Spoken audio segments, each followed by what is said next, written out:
Semua nih Ba'alawi bersatu, Indonesia selesai sama Ba'alawi. Mengusir para pengkhianat. Oh benar, setuju kalau itu. Itu bisa selesai itu mengusir oligarki gitu ya. Habib Bahar dan Habib Rizik itu udah kepanasan kok. Apalagi Ba'alawi bersatu. Udah kayaknya udah nggak bisa makan tuh gitu. Karena sangat jelas mendewakan Habib Rizik Syihab dan mendewakan Bahar Smith. Ayo, Bahar Smith saya tantang untuk dialog saja, takut. Bagaimana mau memberantas oligarki? Membawakan dalil, siapa saja yang membaca surat Yasin akan dibangunkan istana di surga. Berjumlah ada 9 kamar di dalamnya, dan setiap kamar ada kasur, dan ada bantal, ada ribuan bidadari. Hanya perkara ini satu. Ada 3 pertanyaan lagi yang masih saya rahasiakan, yang pasti akan saya tanyakan apabila Bahar Smith berani. Hadapin saya dulu sebelum ngadepin oligarki. Ngadepin saya saja tidak berani, mau ngadepin oligarki. Saya nang jidat rencong yang berbicara. Emang siapa yang mau ditusuk? Menghunuskan pedang, siapa yang mau ditebas?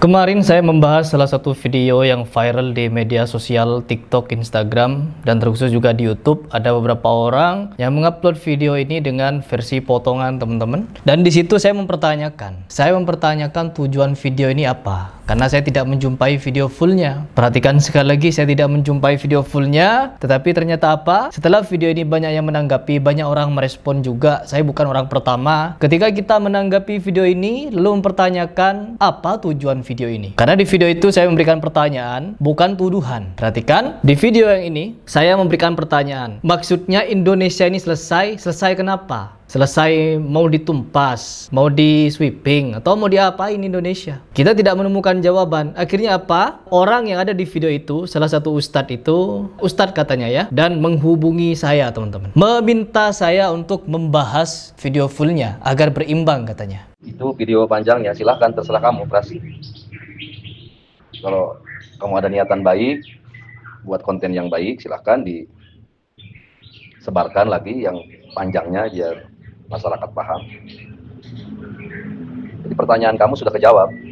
Di jawabannya disebarkan lagi nggak apa-apa. Untuk klarifikasi kamu juga jangan sampai nyebar video tanpa klarifikasi, tanpa tabayun dulu.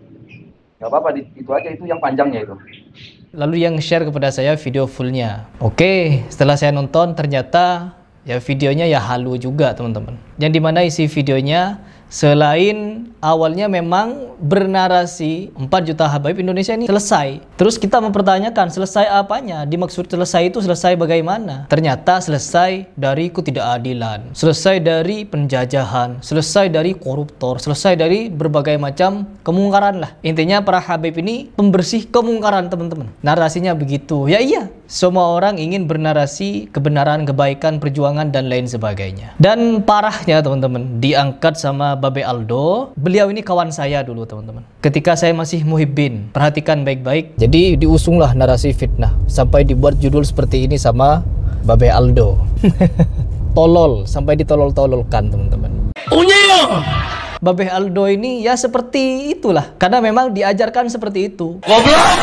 Kurang lebih 5 tahunan saya dulu mencintai Habib Rizik Syihab. Saya mengikuti setiap ceramahnya meskipun ada kalimat kotor, kalimat kasar, kalimat-kalimat yang tidak pantas diucapkan. Saya menganggap itu satu kebenaran karena dia saya anggap orang yang benar, lurus, pejuang, beserta orang yang ya itulah imam ya, besar, kata orang jumbo. Ada juga yang bilang imam unyil, entahlah bagaimanapun narasinya. Itu saya sama Babe Aldo, sama Kiai Fahim Mawardi, terus sama Kiai Muharrar. Dulu ini saya pernah podcast dengan Kiai Muharrar, saya pernah podcast dengan Kiai Fahim Mawardi. Saya hampir mau ketemu dengan Babe Aldo, ingin ikut demo dan lain sebagainya. Pokoknya begitulah. Namun setelah ada beberapa fenomena, sampai-sampai saya nonton salah satu video Habib, yaitu Habib Salim Al-Muhdhar, di mana beliau ini kok beda sendiri. Ya Habib ini kok berbeda sendiri dengan Habib-Habib yang lain. Tidak pernah berkata kotor, tidak pernah berkata kasar dan lain sebagainya. Saya ikuti, oh ternyata Salafi dia. Terus saya mulai menggali lagi Salafi, karena pada dasarnya saya benci Wahabi oleh doktrin. Perhatikan baik-baik, karena saya dulu didoktrin juga untuk membenci golongan ini. Bahkan ketika ada orang Muhammadiyah di kampung, saya juga merasa risih, teman-teman, karena merasa berbeda. begitu.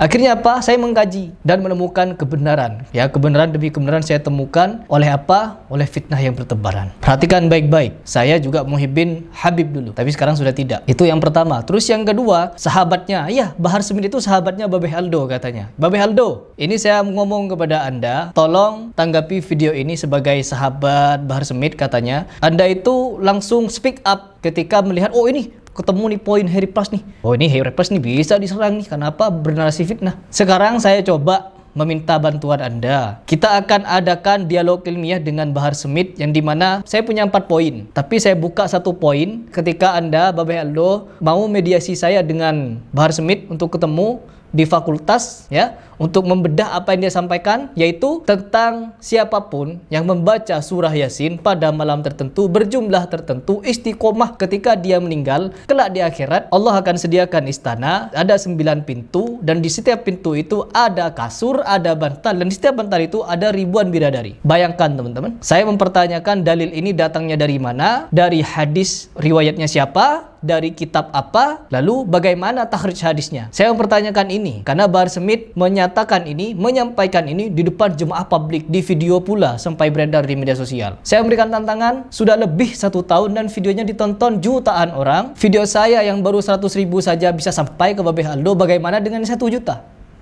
Saya juga pasti yakin yang 1 juta ini sampai kepada Bahar Smith, cuman Bahar Smithnya takut untuk menanggapi tantangan saya. Karena dia tahu dengan apa yang dia sampaikan itu tidak berlandaskan. Ya misalkan berlandaskan, silahkan klarifikasi. Kita buat forumnya. Kalau memang dalil itu bersumber dari kebenaran, mari terima tantangan saya, kita dialog live, disiarkan secara langsung bahwa Anda memang bisa mempertanggungjawabkan apa yang Anda ucapkan. Kalau memang tidak bisa, klarifikasi. Mohon maaf bahwa dalil yang Anda sampaikan itu derajatnya mungkin maudhu, mungkin tidak ada asal, mungkin dhaif jiddan atau bagaimanapun, hanya ngarang atau bagaimana, silakan klarifikasi. Jangan mendiamkan. Wah, pamer murid teman-teman, silat-silat. Bagaimana ini? Kalau ditantang Harry Plus berani, tapi gak usah. Pokoknya sok bijak teman-teman. Ketika dia ditantang oleh Qori, datang. Mau berantem teman-teman. Kalau harga diri saya di depan polisi, kalau harga diri saya dihina, saya datang. Siapapun saya datang. Ditantang Harry Plus, gak datang-datang. Keringetan saya. Ditantang Harry Plus kok gak datang-datang. Padahal bukan berantem. Ditantang berantem datang. Ditantang kajian ilmiah takut. Ente itu preman atau apa? Masih saja muhibbin ini belum sadar-sadar teman-teman. Diajarkan hal-hal seperti ini. Kenapa kalian itu? Semoga Babe Aldo bisa menyimak ini. Harry Plus memfitnah, mau digeruduk lagi. Geruduk-geruduk Sentolo, yo. Maunya geruduk-gerudukan. Kita duduk di majelis ilmu. Orang Islam itu bukan main gerudukan. Duduk di majelis ilmu, selesaikan dengan ilmu. Saya ditantang Harry Plus kemarin yang digeruduk, yang ditampilkan Babe Aldo, bukan saya yang digeruduk, saya yang datangi mereka. Karena apa? Mereka menghubungi saya, diteror saya teman-teman. Baik, siapa ini yang mau hadapan saya untuk dialog ilmiah? Ada santri ngaku, dia sebagai apa dah begitu, sekretaris dari alumni apa gitu. Dia bilang kepada saya, ayo Harry Plus kita ketemu, kita face to face dialog ilmiah. Ada chatnya sampai sekarang saya simpen. Ketika saya datangi teman-teman, apa yang terjadi? Puluhan orang ngadepin saya sendiri, puluhan orang. Katanya mau dialog ilmiah, enggak, di garasi teman-teman. Kita duduk di garasi, saya diapain? Dikeroyok, dikelilingi orang. Apa ini? Saya kira mau dialog ilmiah, kita akan duduk di kursi, kita akan dialog begini, papar-paparan dalil. Oh enggak teman-teman, dikasih kertas, disuruh bikin pernyataan, minta maaf, KTP saya diambil. Awalnya ingin ngambil mobil. Kata pengacara saya, harusnya Pak Heri kasih saja mobilnya. Nanti gampang ngiduknya itu. Ya Allah. KTP saja mereka ambil. Ketika dihubungi oleh kuasa hukum saya, langsung dia kembalikan. Takut teman-teman. Ya Allah. Gak usah main geruduk-gerudukan. Kalau memang ada yang tidak cocok, kita dialogkan. Islam majelis ilmu, bukan majelis geruduk, bukan majelis persekusi. Duduk kita diskusi. Sampaikan ini kepada Bahar Smith. Dan sekarang coba kita reaction video asli atau video full dari Ustadz yang kemarin bilang ada 4 juta Habib, apabila bersatu selesai Indonesia. Semua nih Mbak Alawi bersatu, Indonesia selesai sama Mbak Alawi. Serius? Enggak, bener Bib, serius. Indonesia bisa selesai dengan Mbak Alawi. Kalau bersatu, Mbak Alawi membela Indonesia, mengusir para pengkhianat. Oh benar, setuju kalau itu. Itu bisa selesai itu. Mengusir oligarki gitu ya. Iya. Contohnya seperti itu. Makanya mereka memfitnah. Amin Libra. Mereka dengan 2 orang saja, Habib Bahar dan Habib Rizik, itu udah kepanasan kok. Apalagi Mbak Alawi bersatu, udah kayaknya udah nggak bisa makan tuh. Gitu. Setuju. Iya. para pengkhianat itu yang rampok-rampok uang rakyat, yang tukang maksiat, tukang korupsi, yang tukang menipu rakyat, yang menggusur rakyat, itu pasti panas dingin tuh pada ngompol itu. Kalau Mbak Alawi bersatu. Makanya kalian ini yang membenci Mbak Alawi itu membangkitkan semangat Mbak Alawi untuk bersatu mengusir para penjajah nanti di Indonesia. Ini sebaliknya, wa makarallahu wallahu khairul makirin. Mereka berbuat makar kepada agama Allah, ya Allah Maha Pembalas makar. Allah Maha Pembalas makar. Dan ini tidak sedikit ya. Saya tahu lah apa nih. Saya bisa membaca lah dari Maluku, dari Papua yang sering ngobrol dengan saya. Ya, jadi begitu katanya ya.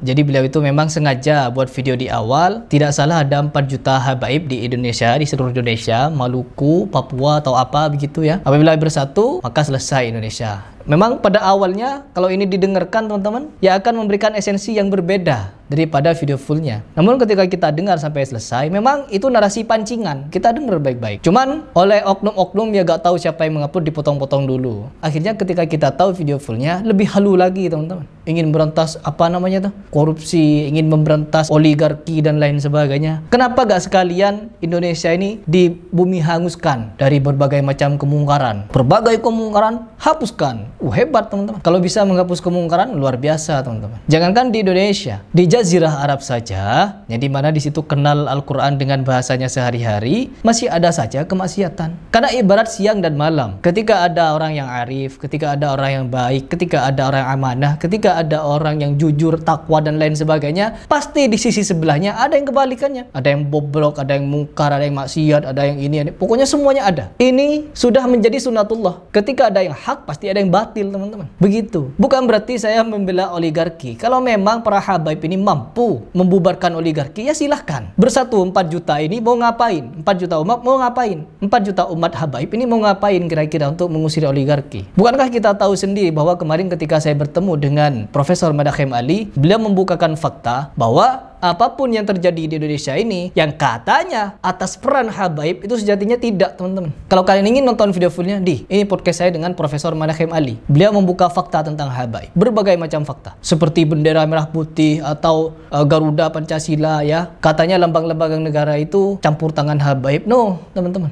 ternyata tidak. Ya Allah. Bahkan ada fakta yang menarik mengungkapkan bahwa Mbak Alawi ini yang membawa orang Belanda, katanya begitu. Didatangkannya tenaga kerja asal Yaman dari kalangan Ba'alawi yang mengklaim sebagai keturunan Nabi harus diakui adalah bentuk kecerdasan luar biasa kaum penjajah supaya dahsyatnya perang Diponegoro di masa depan tidak akan terulang kembali. Kaum pribumi akan berpikir 1000 kali untuk kembali melawan Belanda sebab pada kenyataannya kolonial Belanda mempekerjakan kaum yang katanya adalah kaum keturunan Rasulillah sehingga sudah pasti ketika orang-orang Nusantara yang mayoritas beragama Islam memerangi Belanda maka akan memerangi juga para pekerjanya yang katanya adalah keturunan dari Nabi mereka.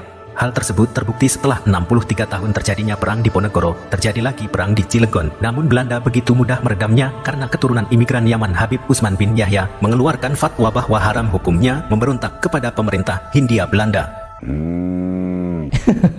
Gak tahu kebenarannya ya, saya tidak tahu, hanya mendapatkan info begitu ya. Dan katanya infonya juga valid. Ya silahkan 4 juta habaib kalau memang mau bersatu. Bukankah kemarin ketika demo di Monas itu ya, untuk memenjarakan Ahok saja 7 juta umat berdemo berjilid-jilid masih. Apa memang kekuatan itu harus dibangun dengan demo? Demo sana, demo sini. Apakah begitu? Apakah dengan demo korupsi akan hilang? Apakah dengan demo oligarki akan hilang gitu? Bagaimana 4 juta umat habaib ini ketika bersatu, apa yang mau dilakukan untuk oligarki? Mau diapakan oligarki itu? Demo? Atau mau menggeruduk istana negara, 4 juta umat langsung masuk ke istana negara begitu? Atau bagaimana? Karena sangat jelas mendewakan Habib Rizik Syihab dan mendewakan Bahar Smith. Ayo, Bahar Smith saya tantang untuk dialog saja, takut. Bagaimana mau memberantas oligarki? Membawakan dalil, siapa saja yang membaca surat Yasin akan dibangunkan istana di surga, berjumlah ada 9 kamar di dalamnya, dan setiap kamar ada kasur, dan ada bantal, ada ribuan bidadari. Hanya perkara ini satu, ada 3 pertanyaan lagi yang masih saya rahasiakan, yang pasti akan saya tanyakan apabila Bahar Smith berani. Hadapin saya dulu sebelum ngadepin oligarki. Ngadepin saya saja tidak berani, mau ngadepin oligarki. Saya nang jidat rencong yang berbicara. Emang siapa yang mau ditusuk? Menghunuskan pedang, siapa yang mau ditebas? Habib Bahar dan Habib Rizik Syihab. Kalau kedua orang ini jauh level sebenarnya ya teman-teman. Kalau kita mau berbicara keilmuan, Bahar Smith ini nggak ada ilmunya. Tapi kalau Habib Rizik Syihab, memang dari awal saya melihat beliau juga ada ilmunya. Banyak kalau perlu. Cuman ketika dia bercerita khurafat, saya mulai mental. Begitu teman-teman. Beda kalau ditimbang dari segi ilmu, Habib Rizik Syihab dengan Bahar Smith jauh teman-teman. Jangan disetarakan. Ya, Anda meskipun begini ya, tetap saya bela Habib Rizik Syihab ya. Ya silahkanlah kalau memang ingin memberantas oligarki, silahkan bersatu. 4 juta umat, silahkan bersatu. Kira-kira mau bagaimana tuh 4 juta? Oke teman-teman, mungkin itu saja yang ingin saya sampaikan di video ini. Apabila ada yang salah itu menurut dari kesalahan dan kebodohan saya. Tetapi apabila ada yang benar itu dari Allah Subhanahu wa ta'ala.